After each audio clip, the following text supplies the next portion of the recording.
और दोस्तों, मैं इस वीडियो में आपको बताने वाला हूं कि स्टॉक मार्केट क्या है। देखिए, स्टॉक मार्केट कोई ऐसी जगह नहीं है। बहुत सारे लोग इसी बात से डरते रहते हैं कि ये सट्टा बाज़ार है। सट्टा बाज़ार तो बिल्कुल भी नहीं है। अच्छा, मेरा ये वीडियो उन लोगों के लिए है जो 10,000 से लेके 50,000 तक कमाते हैं, 50,000 से लेके 1 लाख तक कमाते हैं। देखिए, हमारे यहाँ पे ज़्यादा जनसंख्या 10,000 से 50,000 कमाने वालों की है। मैं उनको चाहता हूँ वो इस मार्केट में आए। मार्केट कोई हवा नहीं है, उससे इतना डरने की ज़रूरत नहीं है। ना ही ये सट्टा बाज़ार तो बिल्कुल भी नहीं है। सट्टा बाज़ार आप आपके दिमाग से निकाल दीजिए। यहाँ पे आकर आप देखिए, सबसे पहले मैं आपको सिंपल भाषा में बताता हूँ स्टॉक मार्केट है क्या। देखिए, हमारे यहाँ 2 स्टॉक मार्केट हैं। एक है एनएसई, नेशनल स्टॉक एक्सचेंज, जो कि दिल्ली में है। दूसरा बॉम्बे स्टॉक एक्सचेंज, जो कि मुंबई में है। जैसा कि आप सभी को मालूम है कि मैं बॉम्बे में ही रहता हूँ। तो बीएसई और एनएसई आप कहीं से भी आप अपना ट्रेड कर सकते हैं, मतलब शेयर परचेस कर सकते हैं। अब इससे बड़ी बात, स्टॉक मार्केट में होता क्या है। वो कंपनियां रजिस्टर्ड होती हैं सेबी के रेगुलेशन एक्ट के तहत। सेबी किसके द्वारा संचालित होता है? गवर्नमेंट के द्वारा। सेबी एक संस्था है जो कि एनएसई बीएसई को मतलब उसको उनके नियम कानून को बताती है कि इस नियम कानून के अंदर आपको शेयर को, किसी भी कंपनी के शेयर को बेचना, खरीदना और जो भी ट्रांजैक्शन है वो होता है। अच्छा, आपको स्टॉक खरीदने के लिए आपको एक डीमैट अकाउंट की ज़रूरत पड़ती है। डीमैट अकाउंट एंजल वन और भी बहुत सारी कंपनी है, पाइप पैसा, जरोधा, ग्रो, आप किसी में भी जाके खोल सकते हैं। लेकिन मैं ज़्यादातर सलाह एंजल वन की ही देता हूँ, क्योंकि मुझे ट्रस्ट है। ये मेरा अपना इंडिविजुअल व्यू है, किसी का इससे कोई लेना देना नहीं है। अच्छा, किसी भी को ज़बरदस्ती इस स्टॉक मार्केट में नहीं आना चाहिए जब तक उसे कुछ नॉलेज ना हो जाए। देखिए, सबसे बड़ी बात, आपको अपने पैसे को 1,000 को 1,100 रुपये हो जाए, मतलब 1,100 हो जाए, ना कि आपका 1,900 हो जाए। ऐसा मैं बिल्कुल नहीं चाहूँगा। वही लोग मार्केट में आए जिनके पास एक्स्ट्रा पैसा है, पूंजी है, जो अपना इन्वेस्टमेंट करना चाहते हैं। बहुत से लोग एफडी में पैसा रखते हैं, वहाँ मिलेगा आपको मैक्सिमम 8%, बहुत हो गया तो 9% तक। लेकिन स्टॉक मार्केट में अगर इन्वेस्टमेंट करने से आप 20 से 25% तक अर्न कर सकते हैं। रातों रात यहाँ कोई करोड़पति नहीं बनता है। तो स्टॉक मार्केट की सीधी सी बात है कि आप अपने पैसे को किसी अच्छी कंपनी में इन्वेस्टमेंट करते हैं, शेयर परचेस करते हैं, तो वहाँ से आप 15 से लेके 30%, मैक्सिमम 50% तक आप यहाँ अर्न कर सकते हैं, वो भी लॉन्ग टर्म के लिए। यहाँ इन्वेस्टमेंट कई तरह की होती है, लॉन्ग टर्म, शॉर्ट टर्म। बहुत से लोग ट्रेडिंग भी करते हैं, ऑप्शन ट्रेडिंग में, इंट्राडे में, लेकिन मैं इसकी सलाह नहीं देता। आप अपने पैसों का लॉन्ग टर्म के लिए इन्वेस्टमेंट करिए। शेयर मार्केट से आपका पैसा मतलब आप शेयर मार्केट से फिर पैसा आसानी से कमा सकते हैं। लेकिन आप कहीं भी पैसा लगा देंगे शेयर मार्केट में, आपको इसके बारे में कोई नॉलेज नहीं है, तो पैसा आपका जीरो भी हो सकता है। ऐसी स्थिति में क्या करना चाहिए?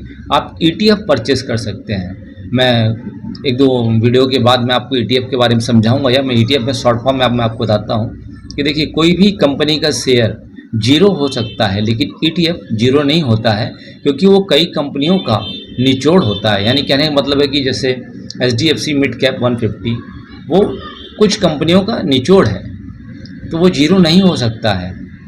तो और लेकिन स्टॉक मार्केट में अगर आप किसी अच्छी कंपनी में हैं, लार्ज शेप कंपनी में इन्वेस्टमेंट है, तो वहाँ भी ऐसी कोई संभावना नहीं रहती है कि जीरो हो जाए। लेकिन हाँ, आपका पैसा आपको थोड़े दिन इंतजार करना पड़ेगा। ये नहीं कि उसका शेयर डाउन हुआ और आप निकल के भाग गए तो पैसा नहीं बनता है। लॉन्ग टर्म इन्वेस्टमेंट में यहाँ पैसा बनता है, डेफिनेटली बनता है।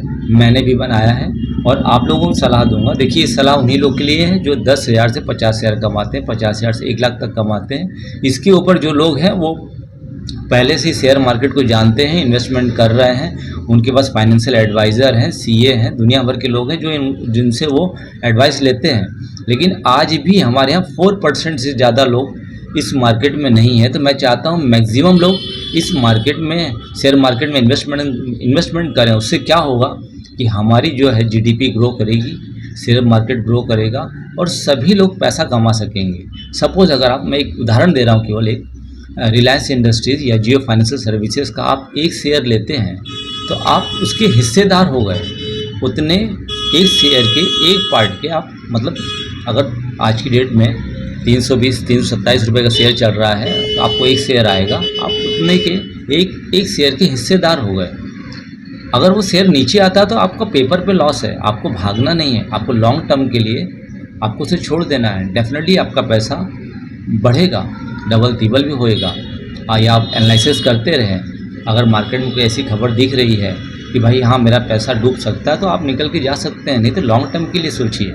आप एफडी करने के बाद क्या घड़ी घड़ी जाके देखते तो नहीं हैं कि मेरा पैसा कितना हुआ क्या नहीं हुआ, हाँ, और वहाँ मिलता कितना है आपको 8%। वैसे यहाँ पे आप 15 से 20, 20 से 25, 30%, मैक्सिमम 50% तक आप यहाँ अर्न कर सकते हैं। कुछ भी समझ में नहीं आता है तो आप ETF में इन्वेस्टमेंट करें। बहुत सी कंपनियों की ETF हैं, इंस्टीट्यूशन जो है ETF लॉन्च करती हैं, SDFC है, निपॉन है, ऐसी बहुत सारी जो इंस्टीट्यूशन है जो ETF चलाते हैं।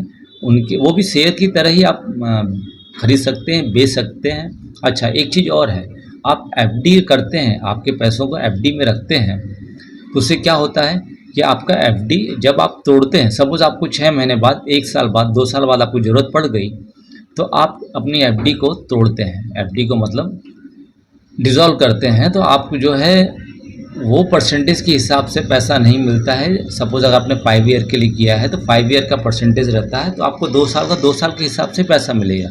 लेकिन यहाँ स्टॉक मार्केट में लिक्विडिटी है, उस दिन जो भी रेट चल रहा होगा, अगर आपने 100 रुपये में ख़रीदा है और उस वक्त रेट चल रहा है 140 का, तो आपको 140 रुपीज़ के हिसाब से आपको भुगतान होगा। और डेफिनेटली आज जो है मार्केट में लिक्विडिटी होने की वजह से ज़्यादा से ज़्यादा लोग मार्केट में आ रहे हैं।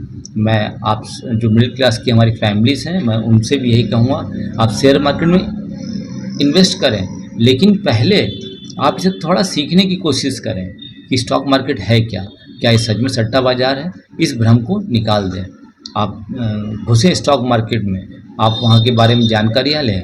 आपको गूगल में, स्किनर पे, मनी कंट्रोल, ये सब वेबसाइटों पे जाके आपको इजीली इन्फॉर्मेशन मिल सकती है। किसी भी कंपनी की इन्फॉर्मेशन मिल सकती है, चाहे वो रिलायंस हो, विप्रो हो, इन्फोसिस हो, टाटा मोटर हो, जियो फाइनेंशियल सर्विसेज हो, वेदांता हो, किसी भी कंपनी के बारे में आपको उनकी वेबसाइट पे जाके उनकी सारी डिटेलिंग मिल जाती है। BSE का जो खुद का वेबसाइट है, आप उसमें भी जाके उनके बारे में बहुत सारी जानकारियाँ ले सकते हैं। तो स्टॉक मार्केट हवा नहीं है, आप यहाँ आसानी से पैसा बना सकते हैं। पैसा लॉन्ग टर्म में ही बनता है, ट्रेडिंग में बनता है, मैं इसको नहीं मानता। हाँ, किसी ने बना लिया होगा तो मैं उसको नहीं जानता। तो मैं आप लोगों को यही राय दूंगा, ट्रेडिंग में ना पड़ें, इंट्राडे में ना करें, ऑप्शन ट्रेडिंग ना करें। आप ज़्यादा से ज़्यादा पैसा अपना लॉन्ग टर्म के लिए इन्वेस्टमेंट करें, उसमें फ़ायदे में रहेंगे, क्योंकि मार्केट का वसूल है। अगर आप कायदे में रहेंगे तो शेयर मार्केट से फ़ायदे में रहेंगे।